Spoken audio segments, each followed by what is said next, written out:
Hello everyone, welcome to my channel. അപ്പോൾ ഇന്നിവിടെ വന്നിരിക്കുന്നത് നിങ്ങളുടെ കെമിസ്ട്രിക്ക് ഒരു ലാസ്റ്റ് മിനിറ്റ് വീഡിയോ ആയിട്ടാണ്. SSLC കെമിസ്ട്രി എക്സാം നാളെയാണ്. അപ്പോൾ ഒരു ലാസ്റ്റ് മിനിറ്റ് വീഡിയോ ആയിട്ടാണ് വന്നിരിക്കുന്നത്. ഓക്കെ, അപ്പോൾ കെമിസ്ട്രി എന്നുള്ളത് 40 മാർക്കിലാണ്. And 1 mark question 5 1 mark question ഉണ്ടായിരിക്കും. അതിൽ 4 എഴുതാം. നിങ്ങൾക്ക് അറിയാം, ഓൾറെഡി പാറ്റേൺ അറിയാം. 1 mark question, 2 mark question, 3 mark question, 4 mark question, അങ്ങനെയാണ് ഉള്ളത്. ഞാൻ ഓൾറെഡി എൻ്റെ കെമിസ്ട്രി ആൻസർ ഷീറ്റിൻ്റെ വീഡിയോ ചാനലിൽ അപ്ലോഡ് ചെയ്തിട്ടുണ്ട്. അപ്പോൾ എന്തെങ്കിലും ഡൗട്ട് ഉണ്ടെങ്കിൽ നിങ്ങൾക്ക് ചാനലൊന്ന് കയറി നോക്കുക വീഡിയോ. ഓക്കെ, അപ്പോൾ എനിക്ക് കെമിസ്ട്രി എന്നുള്ളത് SSLC ഫേവറേറ്റ് ഒരു സബ്ജക്റ്റ് ആയിരുന്നു കെമിസ്ട്രി. അപ്പോൾ നിങ്ങൾക്ക് ഇനിയിപ്പം നിങ്ങൾ ഇതുവരെ എല്ലാം പഠിച്ചു കഴിഞ്ഞെന്ന് വിചാരിക്കുന്നു. ഇനി നമുക്ക് കുറച്ച് സമയം കൂടെ ഉള്ളൂ. അപ്പോൾ ഇനിയും പഠിച്ച് കഴിഞ്ഞിട്ടില്ലെങ്കിൽ നല്ലപോലെ പഠിക്കുക. വെയിറ്റേജ് ഉള്ള ചാപ്റ്റേഴ്സൊക്കെ നോക്കുക. ആൻഡ് ടെക്സ്റ്റ് ഒന്ന് വായിക്കുന്നത് നല്ലതായിരിക്കും. ഇപ്പോൾ ചിലപ്പോൾ നിങ്ങളുടെ ക്വസ്റ്റ്യൻ പാറ്റേൺ ഒക്കെ മാറിയോണ്ട് ചിലപ്പം യൂട്യൂബ് ചാനൽസിലൊക്കെ ക്ലാസ് എടുക്കുമ്പോൾ ടെക്സ്റ്റിൽ നിന്നുള്ള പോയിൻറ്റ്സ് ഒക്കെ ഇൻക്ലൂഡ് ചെയ്യുന്നുണ്ടായിരിക്കാം. അപ്പോൾ നിങ്ങളതൊക്കെ നല്ലപോലെ നോക്കാൻ. എൻ്റെ കയ്യിൽ കെമിസ്ട്രിക്ക് നോട്ടില്ല. കെമിസ്ട്രി എനിക്ക് സാറ് പഠിപ്പിച്ച അതേ ഉള്ളൂ. ആ നോട്ടില്ല എൻ്റെ കയ്യിൽ. സോ കെമിസ്ട്രിക്ക് നോട്ടില്ല. അപ്പോൾ ഞാൻ കുറച്ച് ഇമ്പോർട്ടൻ്റ് ആയിട്ടുള്ള ഓരോ ചാപ്റ്ററിലെയും എപ്പോഴും വരാൻ ചാൻസ് കൂടിയിട്ടുള്ള കാര്യങ്ങളെ പറ്റി ഞാൻ പറയാൻ ശ്രമിക്കാം. ഓക്കെ, ആൻഡ് ഫസ്റ്റ് ചാപ്റ്ററിൽ ഏറ്റവും കൂടുതൽ ഇമ്പോർട്ടൻ്റ് എന്ന് പറയുന്നത് കോപ്പറിൻ്റെയും ക്രോമിയത്തിൻ്റെയും ഇലക്ട്രോണിക് കൺഫഗറേഷനാണ്. നിങ്ങൾക്ക് അറിയാമായിരിക്കും. ആൻഡ്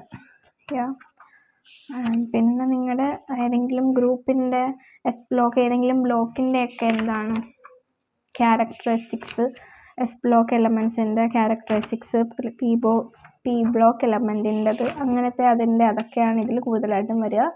പിന്നെ അങ്ങോട്ട് ഓക്സിഡേഷൻ നമ്പർ കാണാൻ അധികം വന്നിട്ടില്ല, എന്നാലും വരാൻ ചാൻസ് ഉണ്ട്. ഓക്കെ, ആൻഡ് ഇതിൽ ഏറ്റവും കൂടുതൽ വന്നിട്ടുള്ളത് എന്താണ് ക്രോമിയത്തിൻ്റെയും കോപ്പറിൻ്റെയും ഇലക്ട്രോണിക് കൺഫിഗറേഷൻ എഴുതാനാണ്. 25ഉം 24ഉം 29ഉം ആയതുകൊണ്ട്. സോ അത് പഠിച്ചു വെക്കുക. Second chapter gas loss and mall concept. ഇതിൽ മിക്കവാറും വരുന്നത് ഏതെങ്കിലും ലോസ് സ്റ്റേറ്റ് ചെയ്യാനാണ്. ഒന്നെങ്കിൽ ബോയിൽസ് ലോ, അല്ലെങ്കിൽ ചാൾസ്, അല്ലെങ്കിൽ ബോയിൽസ് ലോ, ചാൾസ് ലോ, പിന്നെ ഒന്നുകൂടെ ഉണ്ടല്ലോ അവഗാഡ്രോ ലോ. ഇത് സ്റ്റേറ്റ് ചെയ്യാനായിരിക്കും വരിക. അപ്പോൾ അത് പഠിച്ചു വെക്കുക. സ്റ്റേറ്റ്മെൻറ്റ് പഠിച്ചു വെക്കുക. നിങ്ങൾ കൂടുതലും എല്ലാ ക്വസ്റ്റ്യൻസും അറ്റൻഡ് ചെയ്യാൻ ശ്രമിക്കുക. ആൻഡ് അഡീഷണൽ ഷീറ്റിൽ രജിസ്റ്റർ നമ്പർ എഴുതാൻ മറക്കരുത്. കുറേ പേര് ഇപ്പോൾ SSLC എക്സാം തുടങ്ങിയ ശേഷം കുറേ പേര് എനിക്ക് കമൻ്റ് ഇട്ടു, അഡീഷണൽ ഷീറ്റിൽ നമ്പർ എഴുതാൻ മറന്നുപോയി, കുഴപ്പമുണ്ടോ എന്നൊക്കെ. അതിൽ ഇൻവിജിലേറ്റർ സൈൻ ഉണ്ടെങ്കിൽ കുഴപ്പമില്ല, എന്നാലും നിങ്ങൾ അറിഞ്ഞുകൊണ്ട് കൊണ്ടിടാതെ ഇരിക്കരുത്. ഓക്കെ, അപ്പോൾ സെക്കൻഡ് ചാപ്റ്ററിന് അതാണ് കൂടുതൽ ഇമ്പോർട്ടൻ്റ്. ദെൻ GAMഉം GMMും ഒക്കെ കണ്ടുപിടിക്കാൻ വരും. ആൻഡ് അതൊക്കെ ഒന്ന് നോക്കി വെക്കുക. ദെൻ പറ്റുമെങ്കിൽ നിങ്ങൾ ഇവിടെ തന്നിരിക്കുന്ന ഈ പേജ് ഉണ്ടല്ലോ, ലെറ്റേഴ്സ് SSL, ഇതിലെ ക്വസ്റ്റ്യൻസ് ഒക്കെ ഒന്ന് ചെയ്ത് നോക്കുക. ആൻഡ് ഇനിയിപ്പോൾ ടൈമില്ല, സോ യൂട്യൂബ് ക്ലാസ്സസ് ഒക്കെ കാണുമ്പോൾ അവർ പറയുന്ന ക്വസ്റ്റ്യൻസ്, അവർ ചെയ്യിക്കുന്ന ക്വസ്റ്റ്യൻസ് ഒക്കെ നല്ലപോലെ ചെയ്യുക. ആൻഡ് ഞാൻ കെമിസ്ട്രി കൂടുതലും കണ്ടിരുന്നത് സൈലത്തിലെ മാധവ് സാറിൻ്റെ ക്ലാസ്സാണ്. എനിക്ക് ആ സാറ് പറയുന്നതൊക്കെ നല്ലപോലെ മനസ്സിലാവും. സോ നിങ്ങൾക്ക് വേണമെങ്കിൽ കണ്ടു നോക്കാം. ആൻഡ് റിയാക്ടിവിറ്റി തേർഡ് ചാപ്റ്ററിൽ നിങ്ങൾ ഏറ്റവും കൂടുതൽ മെയിനായിട്ട് ഇമ്പോർട്ടൻ്റ് ആയിട്ടുള്ളത് ഈ ഒരു ടേബിളാണ്. നല്ലപോലെ പഠിച്ചു വെക്കുക. ഈ ഒരു ടേബിൾ പഠിച്ചാൽ നിങ്ങൾക്ക് ഡിസ്പ്ലേസ്മെൻറ്റ് റിയാക്ഷനൊക്കെ വന്നാൽ എഴുതാൻ പറ്റുള്ളൂ. സോ ഡിസ്പ്ലേസ്മെൻറ്റ് റിയാക്ഷൻ മിക്കവാറും കൂടുതൽ ഈ ഒരു പേജിൽ തന്നിരിക്കുന്ന എക്സാമ്പിൾസ് ആയിരിക്കും ചോദിക്കാൻ സാധ്യത. പിന്നെ ഗാൽവാനിക് സെൽ ഇമ്പോർട്ടൻ്റ് ആണ്. ദെൻ ഇലക്ട്രോലൈറ്റിക് സെല്ല് അധികം ചോദിച്ച് കണ്ടിട്ടില്ല, എന്നാലും പഠിച്ചു വെക്കുന്നത് നല്ലതായിരിക്കും. നമുക്ക് റിസ്ക് എടുക്കാൻ പറ്റില്ലല്ലോ. സോ ഈ ഒരു സ്ഥലത്തു നിന്നൊക്കെ നമ്മുടെ 1 മാർക്ക് ക്വസ്റ്റ്യൻസ് ഒക്കെ വരാൻ നല്ല ചാൻസ് ഉണ്ട്. സോ അതൊക്കെ ഒന്ന് നോക്കി വെക്കുക. ആൻഡ് ഇലക്ട്രോളിസിസ് ഓഫ് വാട്ടർ ഇല്ലേ, വാട്ടറിൻ്റെയും സോഡിയം ക്ലോറൈഡ്, വാട്ടറല്ല മോൾട്ടൺ സോഡിയം ക്ലോറൈഡിൻ്റെയും സോഡിയം ക്ലോറൈഡ് സൊല്യൂഷൻ്റെയും ഇലക്ട്രോളിസിസ് ഒന്ന് നോക്കി വെക്കുക. എന്ന് വെച്ചാൽ മോൾട്ടണിൽ കാഥോഡിൽ എണ്ണയും ആനോഡിൽ ക്ലോറിനും ആൻഡ് സൊല്യൂഷനിൽ കാഥോഡിൽ ഹൈഡ്രജനും ആനോഡിൽ ക്ലോറിനും. അതൊന്ന് നോക്കി വെക്കണം. ചിലപ്പോൾ അത് വൺ വേർഡായിട്ട് നമുക്ക് ചോദിക്കാൻ ചാൻസ് ഉണ്ട്. സോ അത് നോക്കി വെക്കുക. Then practical utility of electrolysis, production of metal, production of non metal, production of compound, refining of metal, ഇതൊക്കെ ഒന്ന് വായിച്ചു വെക്കുന്നത് നല്ലതായിരിക്കും. ആൻഡ് ഈ ഒരു ഇക്വേഷൻ ഉണ്ടല്ലോ, ഇതൊന്ന് പറ്റുമെങ്കിൽ പഠിച്ചു വെക്കുക. ചിലപ്പം കംപ്ലീറ്റ് ചെയ്യാൻ അങ്ങനെയൊക്കെ വരാൻ ചാൻസ് ഉണ്ട്. Then next chapter production of metals. എനിക്ക് ഏറ്റവും പാടായിട്ടുണ്ടായിരുന്നൊരു ചാപ്റ്ററാണ് പ്രൊഡക്ഷൻ ഓഫ് മെറ്റൽസ്. ഇതിൽ ഈ ഒരു ബോക്സിൽ പഠിച്ചു വെക്കുന്നത് നല്ലതായിരിക്കും. കെമിക്കൽ ഫോർമുലയും ഓറസും അതൊക്കെ വൺ വേർഡായിട്ട് ചോദിക്കാൻ നല്ല ചാൻസ് ആണ്. ക്യാരക്ടറിസ്റ്റിക്സ് പൊസസ്ഡ് ബൈ ഓറസ് അത് നോക്കുക. മിനറൽസ്, ദെൻ കോൺസെൻട്രേഷൻ ഓഫ് ഓറസ് ഒക്കെ നിങ്ങൾ ആ മെത്തേഡ്സ് ഒക്കെ ഒന്ന് ക്ലാസ്സസ് ഒക്കെ കാണുമ്പോൾ തന്നെ പെട്ടെന്ന് നമുക്ക് മനസ്സിലാക്കാൻ പറ്റും. അപ്പം അങ്ങനെയൊക്കെ പഠിച്ചു വെക്കുക. Then conversion of concentrated or into സോഡിന് 2 സ്റ്റെപ്സ് ഉണ്ട്. ഏതൊക്കെയാണ് അതിൻ്റെ ഡിഫറൻസിയേഷൻ പഠിച്ചു വെക്കുക. ദെൻ ആ സ്റ്റെപ്സ് എല്ലാം പഠിക്കണം. അങ്ങനെയാണ്. ദെൻ ഒരു ക്വസ്റ്റ്യൻ ഞങ്ങളുടെ മോഡൽ എക്സാമിനാണെന്ന് തോന്നുന്നു, മോഡലിനോ ക്രിസ്മസിനോ ഒരു ക്വസ്റ്റ്യൻ വന്നു. ആ ക്വസ്റ്റ്യൻ എന്ന് പറയുമ്പോൾ ഞാൻ ഇതുവരെ കണ്ടിട്ടില്ലാത്തൊരു ക്വസ്റ്റ്യൻ. അപ്പോൾ ഞാൻ പറഞ്ഞു ഈ ക്വസ്റ്റ്യൻ ഒന്നും നമ്മുടെ ടെക്സ്റ്റ് ബുക്കിലില്ല, ക്ലാസ്സസ് കണ്ടിട്ടുണ്ട്, പക്ഷേ ക്ലാസ് കണ്ടപ്പോൾ ഞാൻ പഠിച്ചിട്ടില്ല. അങ്ങനെ ഒരു ക്വസ്റ്റ്യൻ. പക്ഷെ എന്താ പറയുക, ഫൂൾസ് ഗോൾഡ് എന്നറിയപ്പെടുന്നത് എന്താണ്? ഞാനാണെങ്കിൽ ടെക്സ്റ്റ് ബുക്ക് വായിച്ചിട്ടുണ്ട്, പക്ഷേ ഇങ്ങനൊരു സംഭവം ഞാൻ കണ്ടായിട്ടേ ഓർക്കുന്നില്ല. അങ്ങനെ വീട്ടിൽ വന്ന് നോക്കിയപ്പോഴാണ് ടെക്സ്റ്റിലുണ്ട്. അത് ഞാൻ ടെക്സ്റ്റിലാക്കി കഴിഞ്ഞ് വന്നിട്ടാണ് അടയാളപ്പെടുത്തിയിട്ടിരിക്കുന്നത്.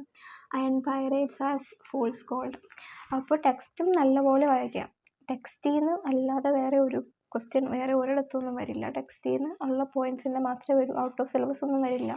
സോ ടെക്സ്റ്റ് നല്ലപോലെ വായിക്കുക. ആൻഡ് ഈ ഒരു പേജ് നല്ലപോലെ പഠിക്കണം.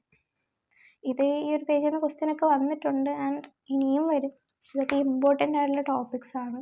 എന്തൊക്കെയാണ് ഈ ഫർണേസിലോട്ട് ആഡ് ചെയ്യുന്നത്, that is hematite, limestone, coke, അതൊക്കെ ചോദിക്കാൻ ചാൻസ് ഉണ്ട്. സോ അതൊക്കെ പഠിച്ചു വെക്കുക. ദെൻ ഈ ഒരു ടേബിൾ കണ്ടോ, ഈ ഒരു ടേബിൾ ഇമ്പോർട്ടൻ്റ് ആണ്. ചിലപ്പോൾ മാച്ച് ദ ഫോളോയിങ് ആയിട്ട് വരാം, അല്ലെങ്കിൽ ഇതിൻ്റെ യൂസസ് ആയിട്ട് വരാം. What is the use of stainless steel, അങ്ങനെയൊക്കെ വരാൻ ചാൻസ് ഉണ്ട്.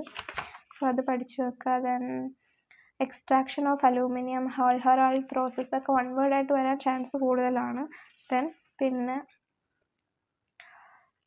ഇലക്ട്രോളിസിസ് ഓഫ് അലൂമിന ഒക്കെ ആ ഒരു മോൾട്ടൺ ക്രയോലൈറ്റ് അതിലോട്ട് മിക്സ് ചെയ്യുന്നു. അങ്ങനത്തെ സംഭവങ്ങളൊക്കെ ടെക്സ്റ്റ് ഒന്ന് വായിച്ചു വെക്കുക. പറ്റുന്നത്രയും വായിക്കുക. ആൻഡ് നിങ്ങൾക്ക് ടൈം കിട്ടുന്നില്ല എങ്കിൽ പിന്നെ ക്ലാസ് കാണുന്നതായിരിക്കും നല്ലത്. ഞാൻ പറഞ്ഞതേ ഉള്ളൂ. ബിക്കോസ് നമ്മളിപ്പം എനിക്ക് ഇന്നലെ ഫിസിക്സ് എക്സാമിന് എനിക്കൊരു ക്വസ്റ്റ്യൻ വന്നു. എനിക്കാണെങ്കിൽ ആ ക്വസ്റ്റ്യൻ എങ്ങനെയൊക്കെ കൊടുത്തിട്ടും എനിക്ക് ആലോചിക്കാൻ പറ്റുന്നില്ല. കാരണം ഞാൻ ആ ഒരു ടോപ്പിക്കേ വായിച്ചിട്ടില്ല. എക്സാമിന് മുമ്പ് ആ ടോപ്പിക്കേ ഞാൻ വായിച്ചിട്ടില്ല. ആ ടോപ്പിക്കിൻ്റെ കാര്യമേ ഞാൻ മറന്നുപോയി. അത് ഒരു പ്രാവശ്യമെങ്കിലും വായിച്ചിരുന്നെങ്കിൽ എനിക്ക് എഴുതാമായിരുന്നു എന്ന് എനിക്ക് കോൺഫിഡൻസ് ഉണ്ട്. പക്ഷേ ഞാനത് വായിച്ചില്ല. സോ ഞാൻ സ്കിപ്പ് ചെയ്യേണ്ടി വന്നു. അങ്ങനെ ആയിരുന്നു. അപ്പം നിങ്ങളും അങ്ങനത്തെ ഇതൊന്നും കാണിക്കാതിരിക്കുക. പറ്റുന്നത്രയും നിങ്ങൾ വായിക്കാൻ. 7 ചാപ്റ്റേഴ്സ് അല്ലേ നിങ്ങൾക്ക്. ഇനിയും ഇന്ന് തൊട്ട് ഇപ്പോൾ വേണമെങ്കിലും പഠിച്ചു തുടങ്ങാം. ഇനിയിപ്പോൾ ഇത്രയും സമയമായി ഇനിയും പഠിച്ചാലും കാര്യമില്ല എന്നൊന്നും വിചാരിച്ചിരിക്കരുത്. ഇപ്പോൾ വേണമെങ്കിലും പഠിച്ചു തുടങ്ങാം. അത്രയും ഹാർഡ് വർക്ക് ചെയ്യേണ്ടി വരും. ചിലപ്പോൾ ഉറക്കം കളയേണ്ടി വരും. അങ്ങനത്തേതൊക്കെ ഉണ്ടാവും. ഉറക്കം കുറച്ചെങ്കിലും ഉറങ്ങണം. ലൈക്ക് ഒരു 1 or 2 hours എങ്കിലും ഉറങ്ങണം മിനിമം. Then 5th chapter compounds of non മെറ്റലിൽ 2NH4 Cl plus CaOH twice gives CaCl2 plus 2H2O plus 2NH3. ഈ ഒരു ഇക്വേഷൻ നിങ്ങൾ പഠിക്കണം. ചിലപ്പോൾ ഫിൽ ഇൻ ദ ബ്ലാങ്ക്സ് ആയിട്ട് ഇടയ്ക്കിടയ്ക്ക് ബ്ലാങ്ക് തന്നിട്ട് പൂരിപ്പിക്കാനായിട്ട് ചോദിക്കും. ദെൻ ലിക്വിഡ് അമ്മോണിയം തമ്മിലുള്ള difference. NH4Cl gives NH3 plus HCl. ആ ഒരു റിയാക്ഷൻ അതൊക്കെ നിങ്ങൾ ചോദിക്കാൻ ചാൻസ് ഉള്ളതാണ്. Reversible reaction. ദെൻ ലേ ഷാർലിയേഴ്സ് പ്രിൻസിപ്പിൾ പഠിച്ചു വെക്കുക. ആൻഡ് ഈ ഒരു ഗ്രാഫ് പഠിക്കുക. ചിലപ്പോൾ നിങ്ങളോട് ഗ്രാഫ് വരച്ചിട്ട് അടയാളപ്പെടുത്താൻ ചോദിക്കും. ഞങ്ങൾക്ക് ഈ പ്രാവശ്യം ക്വസ്റ്റ്യൻ വന്നപ്പോൾ ഗ്രാഫ് വരച്ചിട്ട് നമ്മൾ തന്നെ അതിൽ പോയിന്റ് അടയാളപ്പെടുത്താനായിരുന്നു. സോ നിങ്ങൾ ഇതൊക്കെ ഒന്ന് നോക്കി വെച്ചിട്ട് പോവുക. ഈ ഒരു ഗ്രാഫ് മാറിപ്പോകരുത്. ഇവിടെ നിന്ന് അങ്ങോട്ട് ബാക്ക്വേർഡും അവിടെ നിന്ന് ഇങ്ങോട്ട് ഫോർവേഡുമാണ്. അപ്പം അതൊക്കെ നോക്കി വെക്കുക. ദെൻ വാട്ട് ടെമ്പറേച്ചർ, കാറ്റലിസ്റ്റ്, അതിൻ്റെയൊക്കെ ഇത് നോക്കുക. സൾഫ്യൂരിക് ആസിഡിൻ്റെ യൂസസ് ഒന്ന് നോക്കി വെക്കണം. സൾഫ്യൂരിക് ആസിഡിൻ്റെ യൂസസും അതിൻ്റെ പ്രിപ്പറേഷനും ഇമ്പോർട്ടൻ്റ് ആണ്. സൾഫ്യൂരിക് ആസിഡിൻ്റെ പ്രിപ്പറേഷനിൽ യൂസ് ചെയ്യുന്ന കാറ്റലിസ്റ്റ് ഏതാണ്? ഒരു 1 മാർക്കായിട്ട് ചോദിക്കാം. V2O5 ആണ്. അതൊക്കെ 1 മാർക്കായിട്ട് ചോദിക്കാൻ നല്ല ചാൻസ് ഉണ്ട്. ആൻഡ് ദെൻ ഇതിൽ തന്നെ ഒരു ക്വസ്റ്റ്യൻ ഉണ്ട്. നമ്മുടെ sulfuric acid is formed also by the direct dissolution of sulfur dioxide in water. Still, sulfur dioxide is not directly dissolved in water. Why? എന്നുള്ള question തീർത്തുണ്ട്. The dissolution of sulfur dioxide in water is an exothermic process.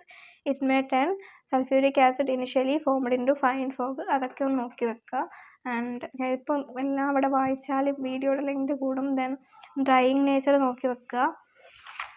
Okay. And then നിങ്ങളുടെ identification of sulphate ions നോക്കി വെക്കണേ. അതിലോട്ട് add ചെയ്യുന്ന barium chloride add ചെയ്യുമ്പം എന്താണ് add ചെയ്യുന്നതും അതൊക്കെ ഒന്ന് നോക്കി വെക്കുക. ആൻഡ് എങ്ങനെ തിരിച്ചറിയാൻ പറ്റും എന്നൊക്കെ ഉള്ളത്. That is not soluble in dilute hydrochloric acid അത് നോക്കി വെക്കുക. ദെൻ 6th ചാപ്റ്ററിൽ ഇമ്പോർട്ടൻറ്റ് ചാപ്റ്റർ ഓർഗാനിക് കെമിസ്ട്രി ആണ്. ആൻഡ് അതിങ്ങനെ C1 to C10 ഉള്ള അതിൻ്റെ ഇതും പഠിച്ചു വെക്കുക. ദെൻ ഇതിൽ നിങ്ങൾക്ക് പേര് കൊടുക്കാനൊക്കെ എളുപ്പമാണ്. ദെൻ അപ്പോൾ എങ്ങനെയാണ് നെയിമിങ് പഠിക്കണം. നെയിമിങ് ഇമ്പോർട്ടൻ്റ് ആണ്. ഈ ഒരു ചാപ്റ്ററിൽ അത് നെയിമിങ്ങേ ഉള്ളൂ. Then functional group, aromatic hydrocarbons, ബെൻസീൻ്റെ സ്ട്രക്ചർ ഒന്ന് പഠിച്ചു വെക്കണേ. ബെൻസീൻ്റെ ഒരു സ്ട്രക്ചർ, ബെൻസീൻ്റെ സ്ട്രക്ചർ ഒന്ന് പഠിച്ചു വെക്കണം.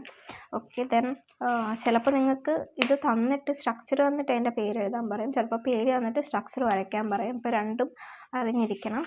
ആൻഡ് ഒരു ചാപ്റ്ററിൽ അതേ ഉള്ളൂ. And the next chapter chemical reactions of organic compounds, substitution reaction, addition reaction, polymerisation, combustion. ഇതൊക്കെ എളുപ്പമാണ്. ബിക്കോസ് സബ്സ്റ്റിറ്റ്യൂഷൻ എന്ന് പറയുമ്പോൾ ഇപ്പോൾ ഒരു റിയാക്ഷൻ ഉണ്ട്. CH4 അതിൻ്റെ കൂടെ Cl ആഡ് ചെയ്യുമ്പോൾ CH3Cl + HCl ആയി മാറും. അവിടെ നിന്നൊരു ഹൈഡ്രജൻ എടുത്ത് മാറ്റി ഈ ക്ലോറിൻ ഗ്യാസിലെ ഒരു ക്ലോറിൻ ഇവിടെ വന്നു. ആൻഡ് ഇവിടെ നിന്ന് പോയ ഹൈഡ്രജനെ ആ ക്ലോറിൻ അവിടെ ഉള്ള ഒരു ക്ലോറിൻ അങ്ങനെയൊക്കെ പറഞ്ഞ് റിയാക്ഷനാണ്. ആൻഡ് സിമ്പിളാണ്. നിങ്ങൾ ക്ലാസ്സസ് കണ്ടാൽ മതി. ഞാൻ റെക്കമെൻഡ് ചെയ്യുന്നത് സൈലത്തിലെ മാധവ് സാറിൻ്റെ ക്ലാസ്സാണ്. ആൻഡ് പിന്നെ അഡീഷൻ റിയാക്ഷൻ, പോളിമറൈസേഷൻ ആണ് ഏറ്റവും സിമ്പിൾ. ആൻഡ് ദെൻ കമ്പഷൻ അതൊക്കെ നോക്കി വെക്കുക. ആൻഡ് തെർമൽ ക്രാക്കിങ്ങിൻ്റെ ആ ഒരു ഡെഫിനിഷൻ ഒന്ന് നോക്കി വെക്കുക, വായിച്ചു നോക്കുക.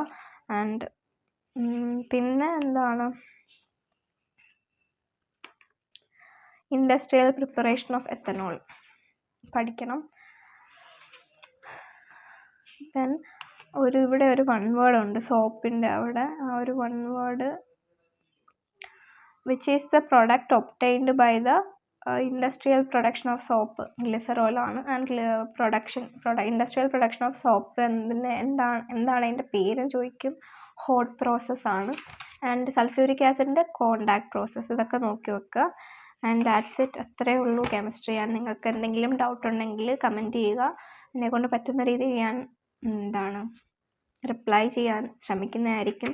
അപ്പോൾ നിങ്ങൾ ഇനിയുള്ള സമയം നല്ലപോലെ പഠിക്കുക. ഇനിയും പഠിച്ചാലും കിട്ടും. ആൻഡ് നിങ്ങൾ ആൻസർ എഴുതുമ്പോൾ കുറച്ച് വൃത്തിയായിട്ട് എഴുതുക. ആൻഡ് നിങ്ങൾക്ക് റിയാക്ഷനൊക്കെ തരുമ്പോൾ ആ റിയാക്ഷനൊക്കെ ഫുള്ളായിട്ട് എഴുതി ആൻഡ് എഴുതാനുള്ള സ്ഥലം ഇതുപോലെ അണ്ടർലൈൻ ചെയ്ത് അങ്ങനെയൊക്കെ എഴുതാൻ ശ്രമിക്കുക. അപ്പോൾ കുറച്ചും കൂടെ ടീച്ചറിനൊരു ഇത് വരും, ലൈക്ക് പഠിക്കുന്ന കുട്ടിയാണ് അങ്ങനെ ഒരു ഇത് വരും. സോ നല്ലപോലെ എഴുതുക. ആൻഡ് എല്ലാവർക്കും ഓൾ ദി ബെസ്റ്റ്. അപ്പോൾ നിങ്ങൾക്ക് ഈ വീഡിയോ യൂസ്ഫുൾ ആണെന്ന് വിചാരിക്കുന്നു. യൂസ്ഫുൾ ആയാൽ ലൈക്ക് ചെയ്യുക, ഷെയർ ചെയ്യുക, സബ്സ്ക്രൈബ് ചെയ്യുക. ആൻഡ് എൻ്റെ ഇൻസ്റ്റഗ്രാം അക്കൗണ്ട് ലിങ്ക് ഞാൻ കമൻറ്റിൽ കൊടുത്തിരിക്കാം. ആൻഡ് എന്തെങ്കിലും ഡൗട്ട് ഉണ്ട് എങ്കിൽ നിങ്ങൾക്ക് അതിൽ മെസ്സേജ് ഇടാം. ഇതിൽ റിപ്ലൈ ഞാൻ തന്നിട്ടില്ല എങ്കിൽ. അപ്പോൾ വീഡിയോ ഇഷ്ടപ്പെട്ടെന്ന് വിചാരിക്കുന്നു. വീഡിയോ ഇഷ്ടപ്പെട്ടാൽ ലൈക്ക് ചെയ്യുക, ഷെയർ ചെയ്യുക, സബ്സ്ക്രൈബ് ചെയ്യുക. അടുത്ത വീഡിയോ ആയിട്ട് വീണ്ടും കാണാം. Thank you.